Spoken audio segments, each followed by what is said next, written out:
Have you ever thought about the idea of like changing the style in which you play video games? Elaborate. So, I have a tendency is like when I play a game, I just like kind of fucking explore everywhere, and I generally an average gameplay for someone that if it's around like 40 to 50 hours, it'll generally take me maybe around like 55 to 65 hours because I spend, other than like trying to find the optional side quests and whatnot, I spend so much time like just trying to find all of the secrets that I can. And I was thinking about, because it makes me not want to replay the game because I'm like, well, I did as much as I could pretty much type thing. And then I beat it. But if I was to like, if I just powered through and just rushed to the end of it and then in a replay try to find everything. I mean, I think that's how most people. I was thinking about that. It was like just to kind of like casually watching videos of people talking about playing video games online.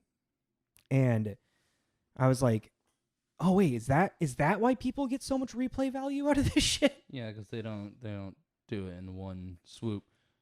Yeah, they kind of space it out. Mm-hmm. I mean, my big thing would have to be just finishing a video game. That's fair. That'd be my big change in how I play. Maybe only playing one video game at once until you do beat it. Could you? Oh my god, what if you like built like a digital safe where you can't go into another game until you hit end game on another game? I know nobody would like that. No one would like that. Are you kidding me? Nobody would like that. But hey, I mean, I've also just stopped looking things up. I've stopped going on the stores and everything. Oh, fair. Oh, you actually have? Mm-hmm. I got Death Stranding too, and there you go. So whenever you see me on the sale, you're like,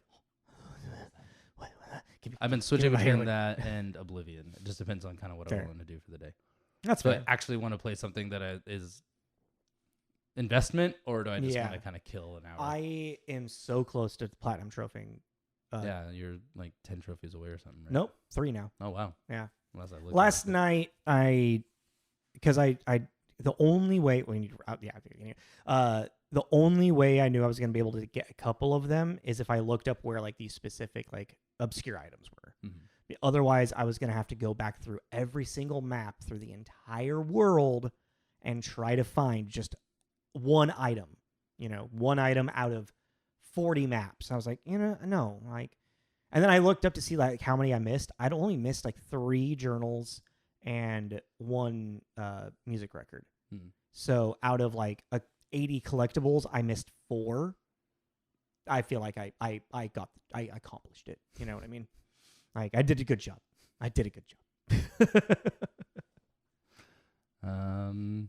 Yeah, we should get into this. This is Tommy. This is Jake. This is Tommy and Jacob's Mixtape.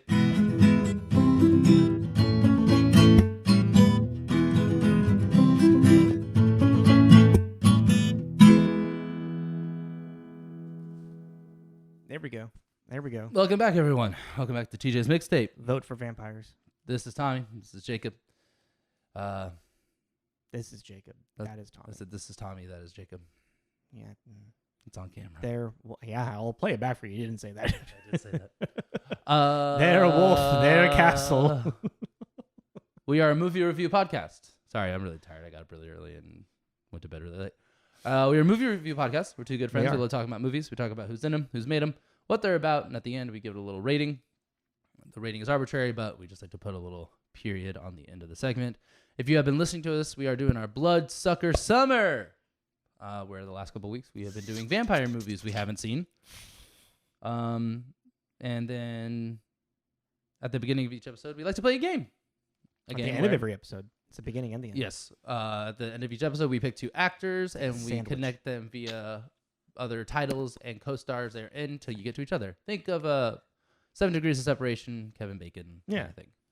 Last week was Kristen Bell to Christoph Waltz. Yes. What did you get? All right. I had a fun one. So Christoph Waltz is in Inglourious Bastards with Brad Pitt, who is in The Lost City or Bullet Train, you choose, with Channing Tatum, who's in This Is the End with Jonah Hill, who's in Forgetting Sarah Marshall with Kristen Bell. Yeah. I did mine about 45 seconds ago, and I kind of had to cheat because I forgot we did this. But I did Kristen Bell in Bad Moms with Christina Applegate. Christina Applegate is in Friends with Jennifer Aniston. And Jennifer Aniston is in Horrible Bosses 2. We won't count that because... Yeah, you made a connection. Yeah, but we don't. We try to... I mean, yeah. It's our own stupid, silly rules that we like... We avoid TV because it makes it too easy. Like that. Friends. Like, think of any 90s Brad Pitt was in Friends. Bruce Willis was in Friends. You know, like... Julia Roberts. Danny DeVito. Billy Crystal. Robin Williams. Freddie Paul Rudd. Freddie Prinze Jr. Freddie Prinze Jr., yeah. You know, so it's just like... Reese Witherspoon. Alec Baldwin. Yeah. That's why we avoid TV shows. That's exactly why. But... pulled it out. So, at the end of this episode, we're going to randomly generate 2 more from Connect the Stars website. And then if you'd like to play along, just go ahead and leave it in the comments if you think of a fun one. Mm-hmm. What are we doing today? This is episode 253 of Bloodsucker Summer. There's 3 of Bloodsucker Summer, but... John Carpenter's Vampires. Yeah, and it's titled as just Vampires, but it's known as John Carpenter's Yeah, because Vampires. it's a terrible title. You need some kind of distinction. What's our synopsis? Okay. Group of vampire hunters. Oh, yeah, I worded this so weird, and I realized I was already writing it, and I was like, "This is a weird one."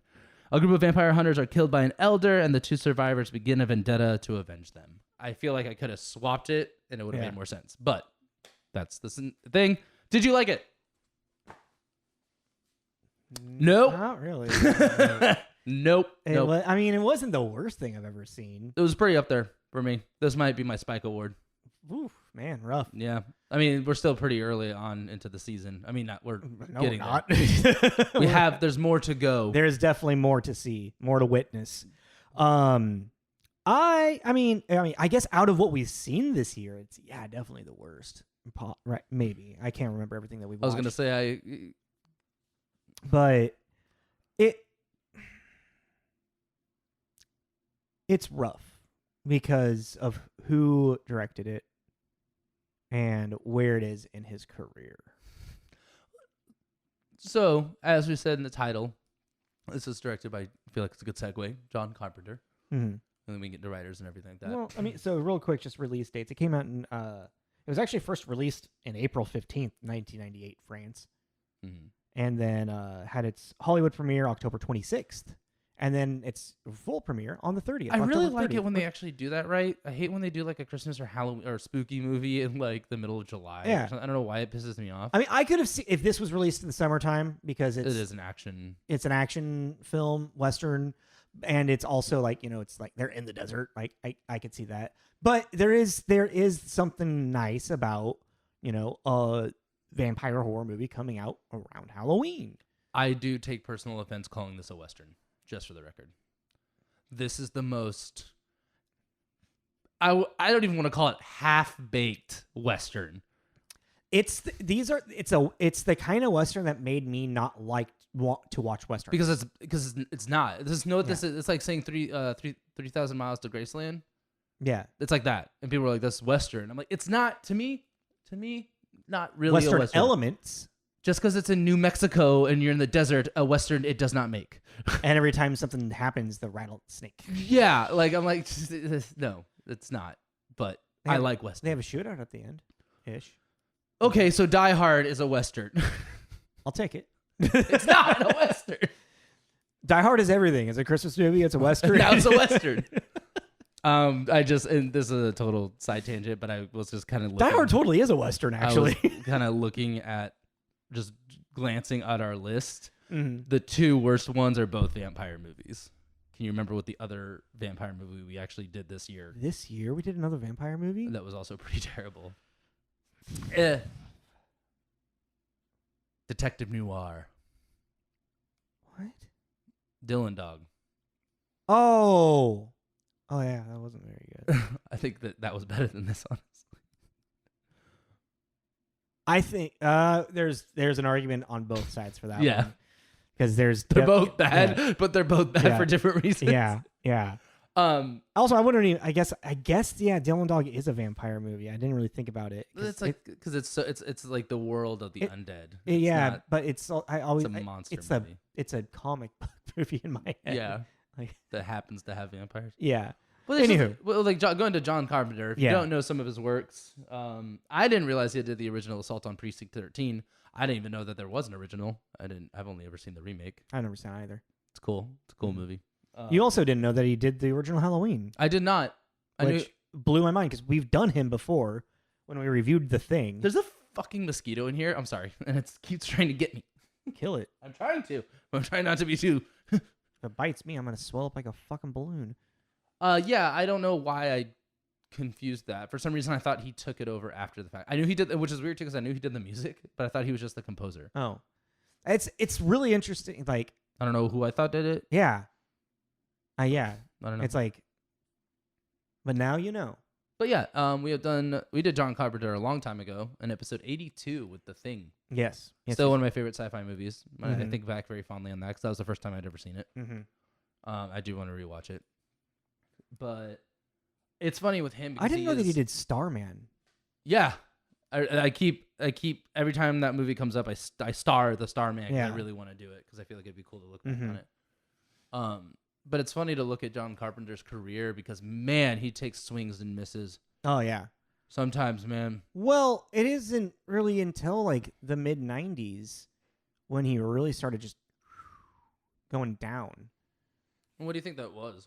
Just out of curiosity. I was reading about this. After he did Escape from L.A., which is the sequel from Escape from New York, he said that he felt like he wanted to quit filmmaking because it wasn't fun anymore. It wasn't fun anymore for him. Yeah. And there was something about this movie that sparked an interest for him where he's like, I think I could do something with this.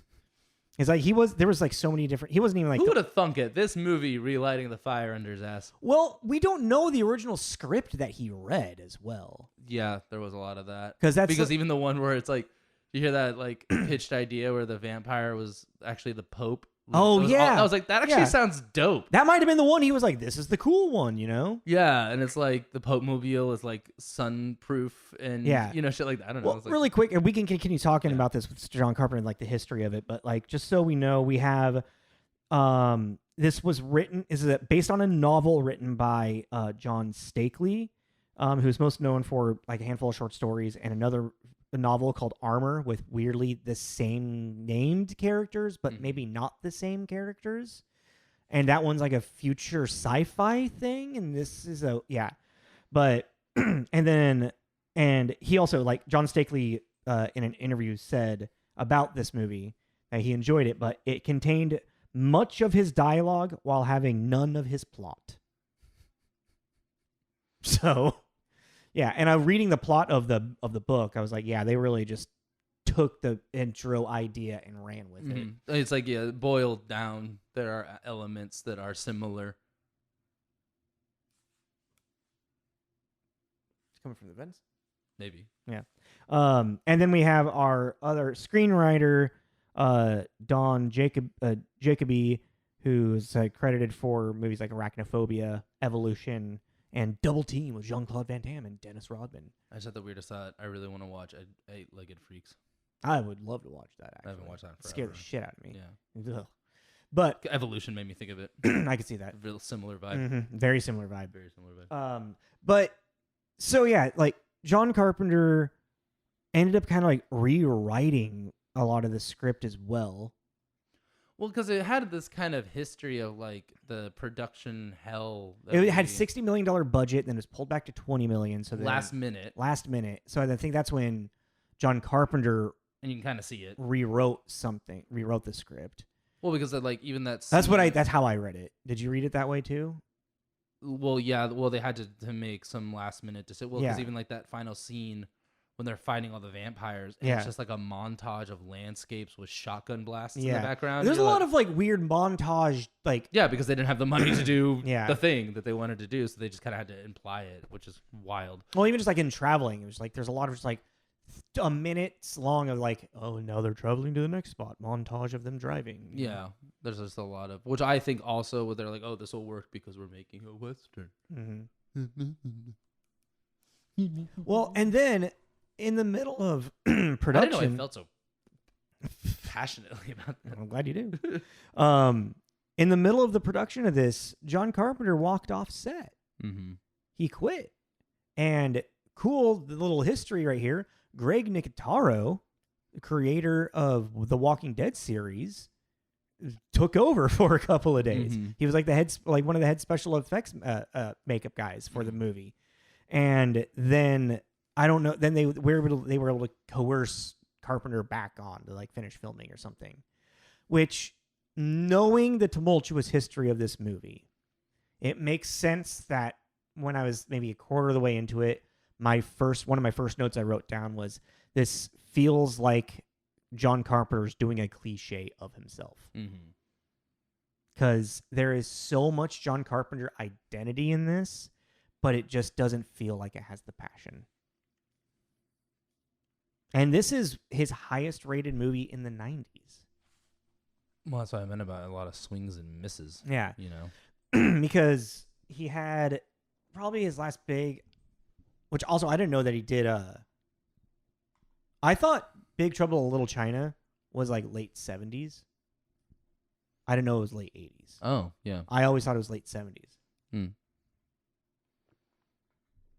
Where is he? There. It's like his last big hit-ish was probably, Big Trouble in Little China is probably like one of his magnum opuses. And then I think he did They Live afterwards, or maybe he did that right before Big Trouble in Little China.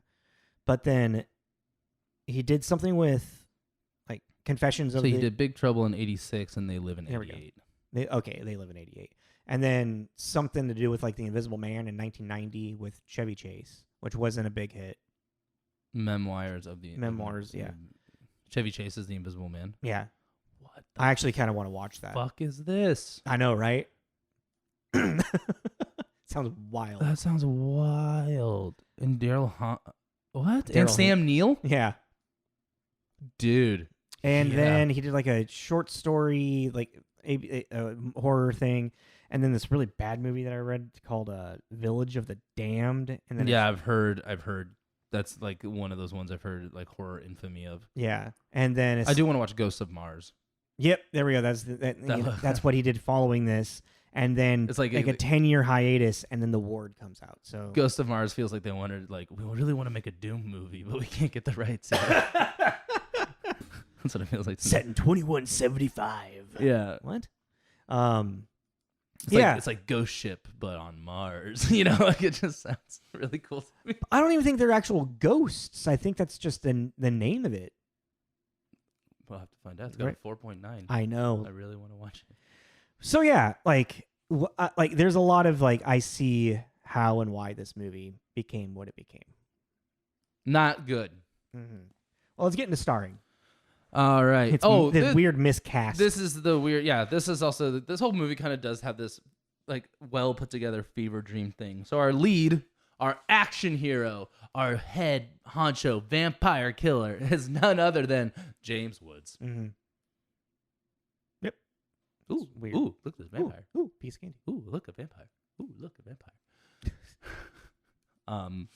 James Woods, you might know as the voice of Hades from Hercules. Dude, especially, I mean, now, I don't know. It just hits different.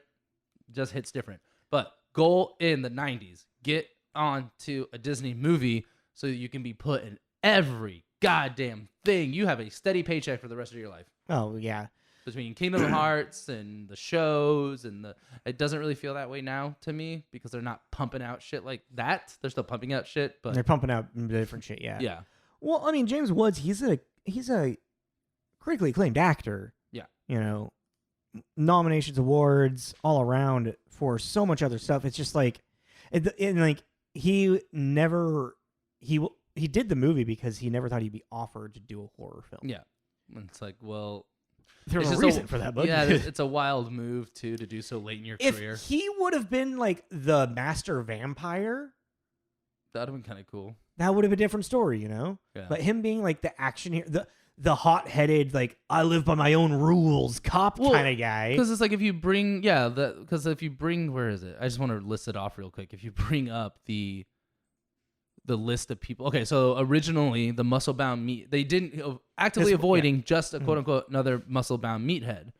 They considered Clint Eastwood, Kurt Russell, shockingly, Bill Paxton, Al Pacino, Joe Pesci, and R. Lee.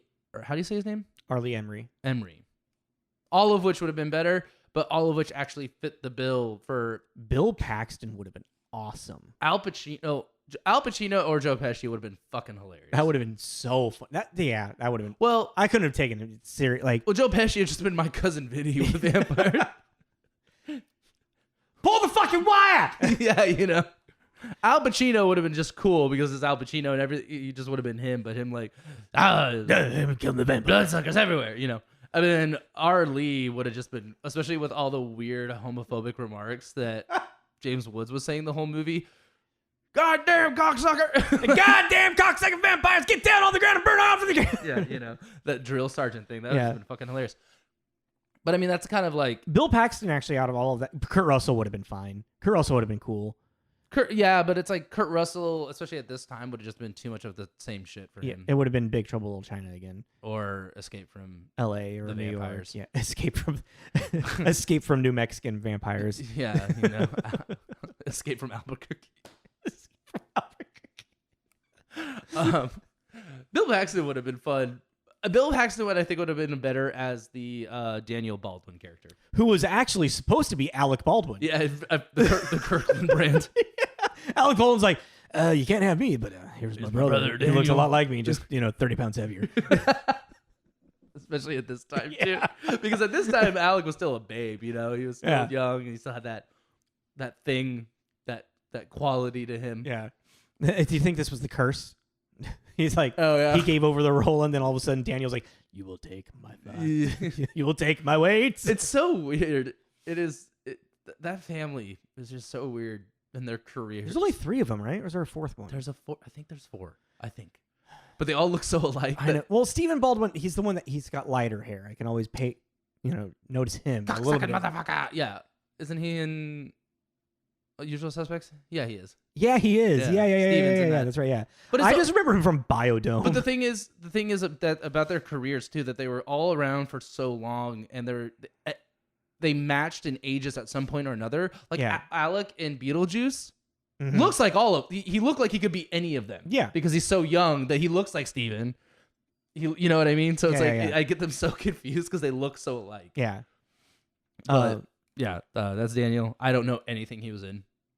I didn't even put anything. Yeah, because I saw TV shows and shit. I didn't see anything over a 5-point-something rating. I don't think I've seen him in anything other than this movie. Yeah.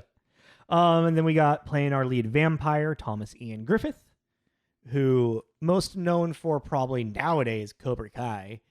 But he was the villain in Karate Kid Part 3. Yeah, he's the one that invokes evil, angry emo Daniel, emo Daniel son. And Mr. Miyagi is all sad, like, no, Daniel, you're going down the wrong path. Can you remember who he is in Triple X? No, I don't think I remember Triple X actually. That's what I actually watched the shit out of that movie when I was young. I loved that. Did you watch the sequel with Ice Cube? No. State of Union or whatever the fuck it's called? And then the third one, Return of Xander. There was a third. Yeah, one? and they brought Vin Diesel back. Oh wow. No, but what's the premise of the movie of Triple X? Yeah. All right. Can you do one quick synopsis? The government hires an extreme sports celebrity to stop a Russian bioweapon attack. Oh, Vin Diesel. 2000. Vin Diesel was the original Jason Statham. Yeah, and like the movie, like, but he's like an activist too. Oh wow. So there's like a scene where he like is like, never mind. You should watch it. Speaking of sequels, really quick though, as well with that, did you see there's a sequel to this? There's 2. There's a third one. There's 2 straight to DVD. Oh wow! I saw Los Muertos, which is starring John Bon Jovi. That's what, when I was opening up tabs, that's what I was laughing about. I was like, John Bon Jovi. Like, all right, cool. And then the third one is Vampires: The Turning. Is it starring anybody not remotely? The bad guy from Shanghai Noon, Roger Wan. Oh, the bald Asian guy? Him. Huh. Right. But I couldn't have told you his name unless I was looking at it. But this one is an American Muay Thai fighter in Thailand must join forces with a group of vampire hunters to track down and kill a vampire lord who has kidnapped his girlfriend. Is it still promoted as John Carpenter's Vampires? No, it's just this is just vampires. Because the second one, I think maybe John Carpenter was a producer on. I was like, and that's why it's John Carpenter's Vampires still. Yeah, like I'm good. Anywho, all right. And then last but not least, we have our female lead-ish in this, Sheyl Lee, who probably has some of the best actually acting in it. Yeah. Yeah, like actual real. She's in Twin Peaks as Laura Palmer. For those Twin Peaks fans out there that know, Still never seen it. Neither have I. Still But I know who Laura Palmer is because that's what she's like the hook of the entire show, really. I've been to Twin Peaks. It's not what it's actually called. I can't remember what the city is, but I stumbled upon there one day on my adventures. Fun. Did you get lost in time loop and we have a little weird dance? We went to the famous diner. Ah. Had lunch, my mother and I. Nice. Sheyl Lee's also in a David Lynch film, Wild at Heart, but small role. And it did look familiar. And then I realized after I saw the merch. It was very it was very Forks, Washington. Yeah, vibe, you know? Like they claim to fame. I mean, that's a cool claim to fame. Yeah, I mean, Indigo's been trying to get us to watch it for fucking ever. She's probably yelling at us right now. I don't know. Do you still listen? I don't know. Tell us if you listen still. I think you do every once in a while. Just throw it out from the void. Just a heart emoji. All right, let's get into reviews. We got some scores over here on my side, which, okay, IMDb, this has a 6.1. I thought it's too high. I think it's a little generous. Not by much, but I think it's a little generous. I think it's very generous. Okay. Well, no, sorry, not very generous. But it's because it's a point off in a way. That's very generous because there's like 10 decimals in the middle of that. But on Rotten Tomatoes, it's got a 43 tomato meter and a 47 popcorn. So I'm real curious about what you're going to read to me right now. On Metacritic, it has a 42, which comes to mixed or average, with 4 positive, 11 mixed, and 4 negative. At the Chicago Reader by Lisa Alspector, who gave it a 70. Is this the one? Oh, yeah. I thought this kind of nailed it. I think the score is high, but anyways. With a distinctly middle-aged zest, Carpenter retools even the hopeless cliche requiring action heroes to spout bad puns while dispatching bad guys. His eminently stylish movie proves that new blood can flow from an old vein. That's a very generous one. But with the I see what they're saying. The distinctively middle-aged. Yes. Yeah. In 1998, this was your older dad's vampire movie. It feels like. I think my dad liked this movie. I remember, or maybe I don't think my dad did. Yeah, right. You need to drink some water. I didn't bring anything with me. Do you want to drink some of my water? I'm okay. Give me 1 second. I'm turning. I will spit my water out on the microphone. All over the equipment. But yeah, it's like because of the fact that you have James Woods, and it's like, okay, especially now, this movie has aged so much. Oh, bro. Because of the fact too that there's just, how was I was just talking about this after we watched it. The certain things have not aged well, but there'll be like the gay character who is just really stereotypical and is not really thought out and is just kind of this weird, almost like accessory to them, stuff like that. But there will be other aspects to the movie that are still funny, that are still, so there'll be problematic pieces with it. Kind of everything about this. The gay best friend in like romantic comedy is what you're saying. Yeah, that kind of thing, and it's like, yes, that's not great, but it's, almost one element. The token black character. Yeah, it's one element of this otherwise some things redeemable parts of the movie. But with this, it's just like, like James Wood is just going around and he's just saying all these like really, like his go-to thing is talking about other men's penises and calling them cocksuckers and stuff. And it gets to the point where you're like, tell me something. When I was beating you back there, were you getting a little hard? And it's like, he's a middle-aged closeted man. He is gay, but he's just never accepted it. So his thing is, I'm just joking. Unless you're not. Ball top, like ball grab, ball. I'm holding it. But then it's like, and it's just that 90s, like from 70s on until really now, and that we're in this like art house kind of era of horror movies, like the nudity, the weird sexual assaulty nudity that you're like, Are you talking about all the prostitutes at the beginning? No, not really that. Or are you talking about her naked on the bed? Yeah, tied up to the bed naked and no explanation of like other than like, don't worry, I stripped you so I could clean you and check for bite marks or some shit. And it's like, why? You didn't need to do that. You knew she was bitten. Just tie her up. Yeah. You just need to tie her up and make sure she doesn't bite you after that. And then you let her bite her. Then you let her bite you dumb fuck. Because this also doesn't make any sense too, because it's like this woman too, you have been treating her like the infected. So why the fuck do you care? And that's just an inconsistency in writing. Ooh, actually, well, other than like him cleaning her or whatever. That's just weird. Yeah, but that's just an excuse to get her naked. Yeah, we know that from the movie point, and it's like we know that, so it just doesn't age well. I will. There was a moment I kind of was like, why is he like having so much weird affection towards her now? It all started after she bit him. He was just trying to keep her alive so they could track down. And then I was like, oh, it's but the cleaning thing, it's like, well, to this, she's an animal to you now because she's infected. Yeah. Why are you cleaning her and worried about her well-being? Tie her ass up and leave her next to the radiator. You just wanted to see her naked. Yeah, it's like you just, and it's like it wouldn't happen in a movie today. No, there's a lot of shit in this that just wouldn't happen today. Yeah. And it just really ages it because even then, for it being 98, it feels older to me.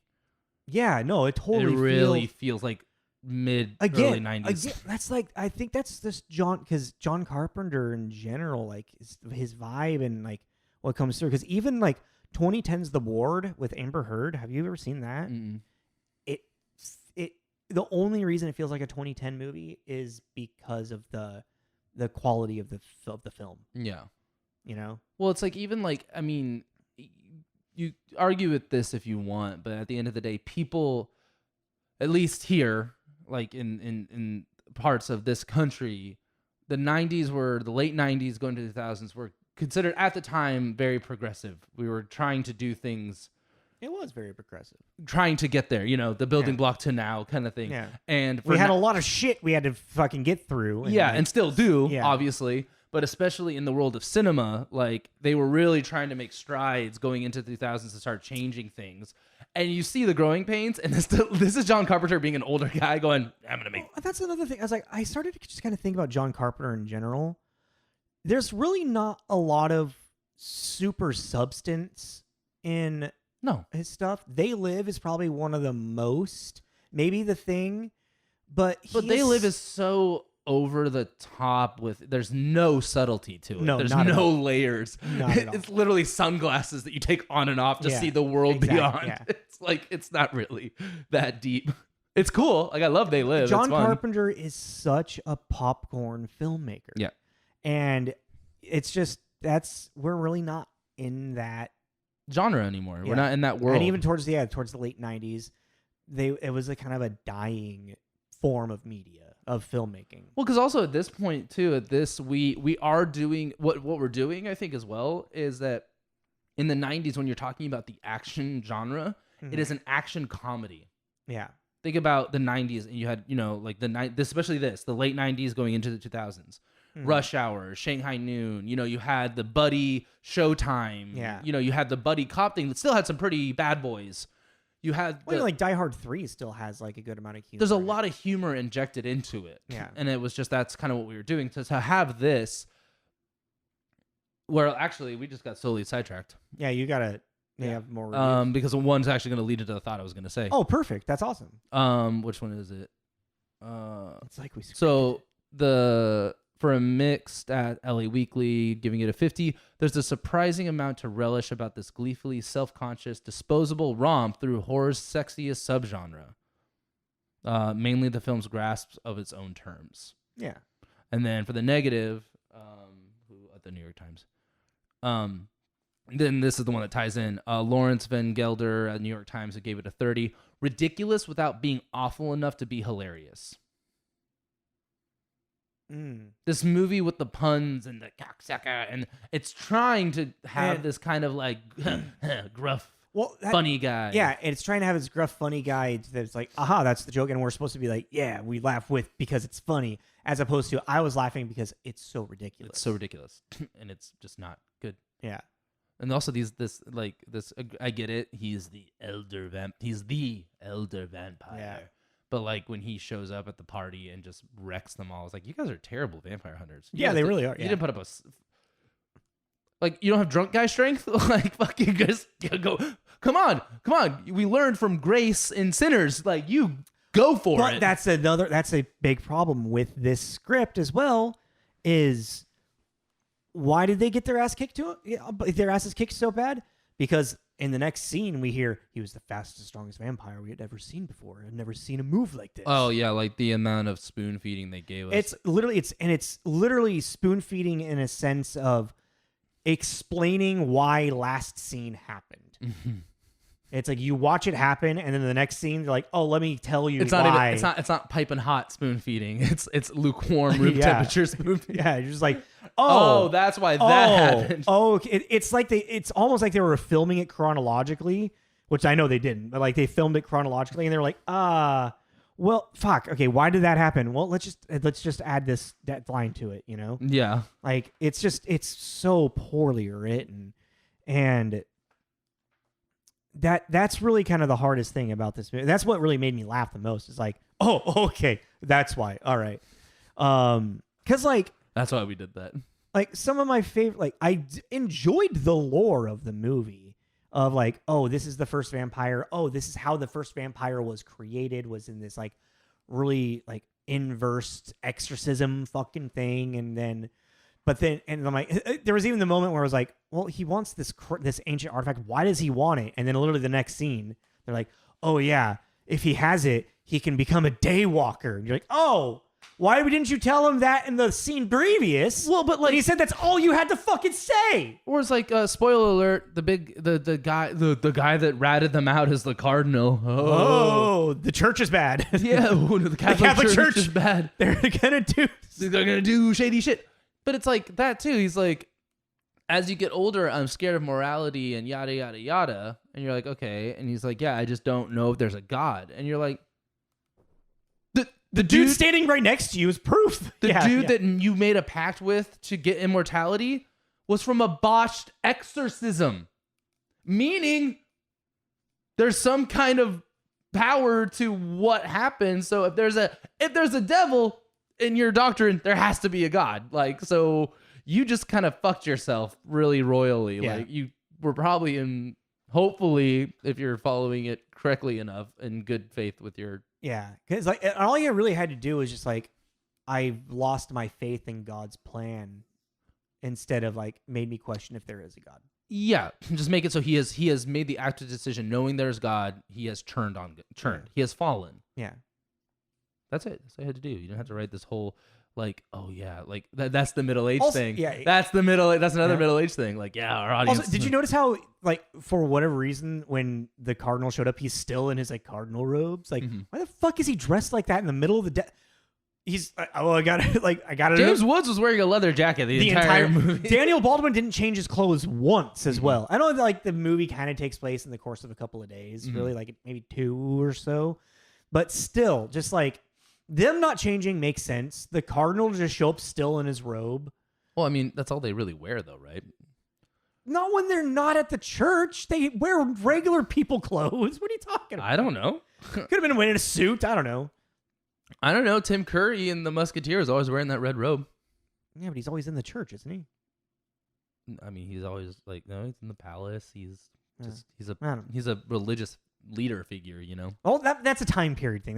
That's different. He didn't have any other clothes. He had his robes, and that was it. He had his silk robe. God, those probably felt so good. I don't know. What a great villain he was in that. He's always a good villain. What's really weird, and I can hear that. That distracted me. Sorry.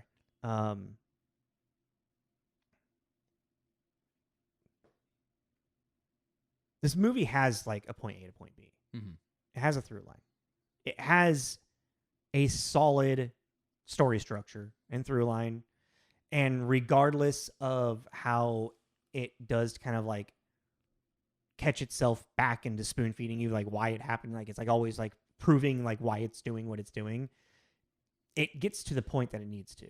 Yeah. And then I've realized that I don't know if this was purposeful, but the ending was Casablanca. Okay. Like, so have you haven't seen Casablanca, have you? The very end of Casablanca, Humphrey Bogart, he's saying goodbye to the girl. Yeah, the airplane scene, right? Yeah. He's saying goodbye to her, and here's her looking at you, kid. That's Daniel and James Woods. You have 2 days, go off and whatnot, and be free. I will kill you. Yeah. And then they turn around and literally almost like the same like Casablanca. It's like a follow shot of like him and the priest walking, and they're making now buddy jokes, and it's literally they might as well just saying, "Oh, here's to the beginning of a beautiful friendship." And I was like, they literally just, that's their walking off while the making sunset. more dick jokes. Yeah, but it was Casablanca with dick jokes. Yeah. I was like, interesting that there was but that's a satisfying ending for a movie. It's like, okay, well, all of our conflict is resolved. He's letting his friend live for, with the girl, whatever, that they just fell in love because, vampires, whatever. But then we have her walk off into the sunset type situation. Trauma bonding, yeah. Walk off into the sunset of like the two new friends, beautiful friendship. And it's like, that's where I'm getting to is like, there's a semblance of a good movie that John Carpenter knew what he was doing, and it's just, it fucking fell apart. Well, it's just like, it feels like everybody phoned everything in. James Woods feels phoned in. All right, I don't know, maybe it's just too over the top, because even like I was reading John Carpenter, because James Woods is known for wanting to explore with the script, improvise a little bit. And John Carpenter was talking about how he's like, yeah, well, a lot of people thought there would be like some conflict with us because I like to follow to the script, but it's James Woods. He's a great actor. I want to see what I can get out of him. They made an agreement that James Woods would film the scene, do one take at least straight until the take was done, like as it's scripted, and then they'll let James Woods be James Woods type thing. So I wonder how much of this is the script and how much of this is James Woods. Well, I think a lot of it's James Woods. And Daniel Baldwin is just a horrible actor. He just doesn't. But like, I was just kind of curious. The problem with this though too is kind of what we were talking about with Sinners. Sinners it was a vampire movie and had a lot of the tropes, but it did the tropes really well.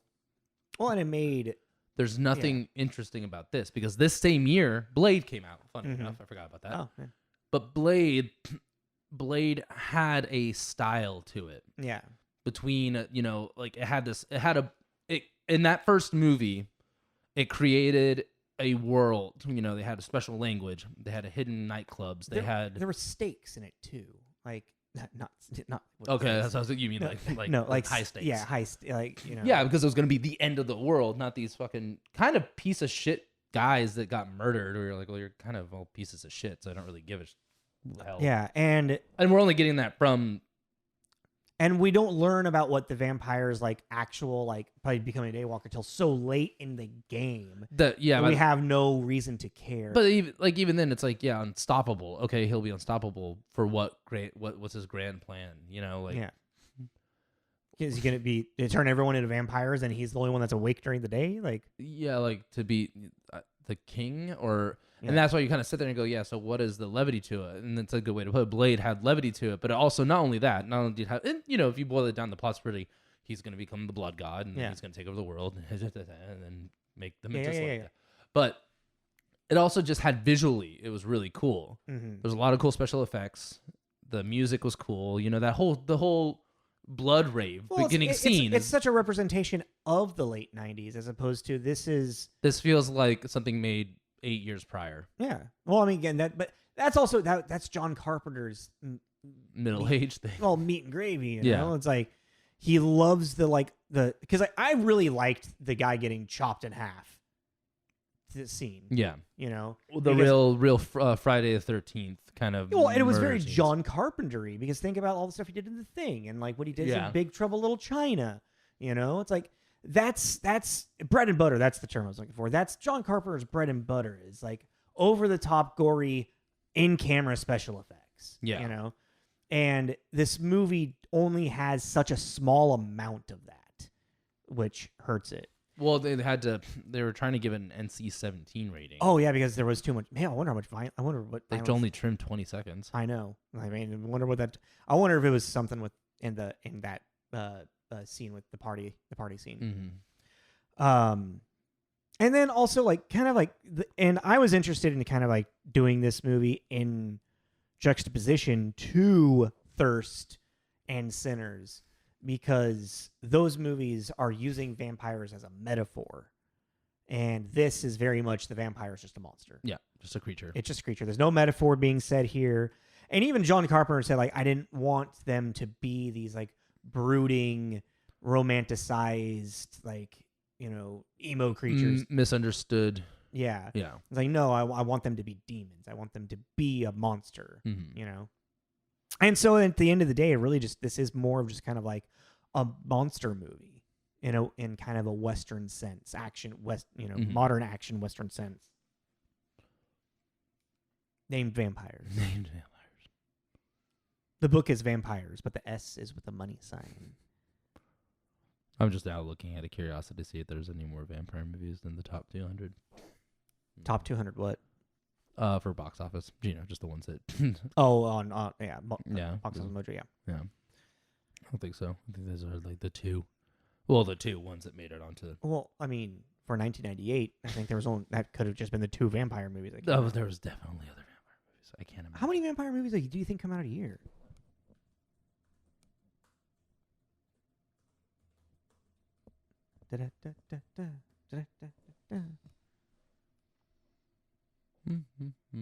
I mean, also, vampires aren't super hot at this time in the late 90s, you know? There's like the 80s, there's a rise in the last like decade of more vampire movies. What? Actually, I just wonder if that would be the way to do it. Are you looking up vampire movies 1998? 7. There were 7. In 1998? Yeah. What the fuck? Modern vampires. Never heard of it. Subspecies 3 vampire journals. Oh, God. Subspecies 4 bloodstorm. What the? Blade. Yeah. Razor blade smile. What is that? What? I don't know. I've gone down a road. Yes, you have. Where are we? Where are you? Vampires. Yeah. The wisdom of crocodiles? What? What is that? I'm going to bookmark all this shit. The Wisdom of Crocodiles, also released as Immortality, is a 1998 British romantic thriller film starring Jude Law, based on the book of the same name. Vampires are in it? Yeah, Steven, a charming, intelligent, and reclusive vampire, selects single women as targets for his feedings. Jesus, okay. And then Razorblade. Razorblade is a British vampire, blah, blah, blah, blah. Yeah, and that's just it. So British movies. Okay. Yeah, so there's been a few. Anywho, do you have anything else to say about this movie? No, I didn't really honestly want to talk about it at all today, but this is what we did, so we talked about it. Hey, but we had a good talk. Didn't you enjoy it? Yeah. I mean, I was very not interested in this movie pretty quickly. Yeah. I mean, that's fair. I kind of was in the beginning because it did have that like 1,000 Miles from Graceland, very bad things. Well, it was started off in a very John Carpenter-y way that it could have like kept going in that. It really lost momentum pretty quick. Post-party scene. Yeah, really. Yeah, because you got the vampire hunt in the beginning, and then they're partying, and then he shows up and eradicates them all. And then it's just kind of James Woods and Baldwin just kind of yelling at each other awkwardly because James Woods really wants to kiss him, but can't because he can't love another man. I want to take this wooden stick and I want to. Yeah, like that's what put it in your mouth. It really did. It felt like there was like this, even with especially like they're yelling at each other. Well, what are you gonna do? Well, I'm gonna see you in a couple hours anyway. You better hurry up. Like, yeah, what's the point of this argument? Yeah, it was just really odd. Yeah, I'm convinced that. I was about to call him something. What was his name? I don't remember any of the characters' names. Except I remember Valak, the vampire name. Yeah, Woods was just fighting his own vampires. Is that the metaphor? Wait, was Valak chasing him the entire time? His homophobic. Yeah, his like his homosexuality. That he's running from, trying to snuff out, burn it in the light. It's the power of Jesus. Hey, we found our metaphor. You said there wasn't one. We took one and put it in there. What do you want to give it? 2. 2, yeah. I mean, we gave Dylan Dog a 2, so. Yeah, okay. Yeah. I'm cool with that. It's, again, like, structure and everything is fluid. It's just very, very poorly executed. And it just, again, like, you can feel that the love of everything is just kind of, like, slowly taken out of it. Yeah. Like, the joy. There's no joy in this film. No, there really isn't. And everyone, I was reading stuff and people were like, Woods did a great job, and I just didn't see it. No, I don't think he did a good job at all. Mm-mm. Like, that's a fun one.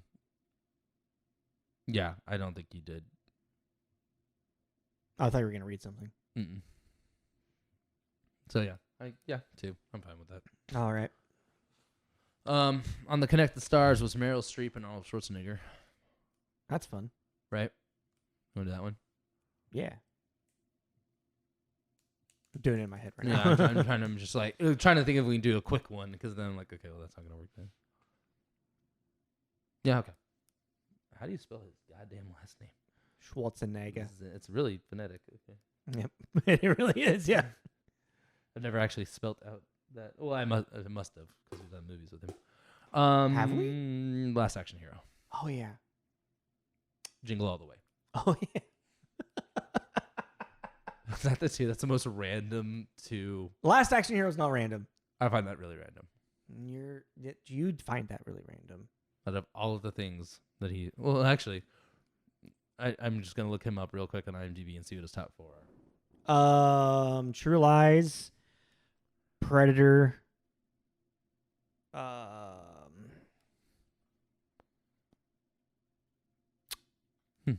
I'm drawing a blank on his stuff now. True Lies, Predator. What is the fucking Commando? Okay. And a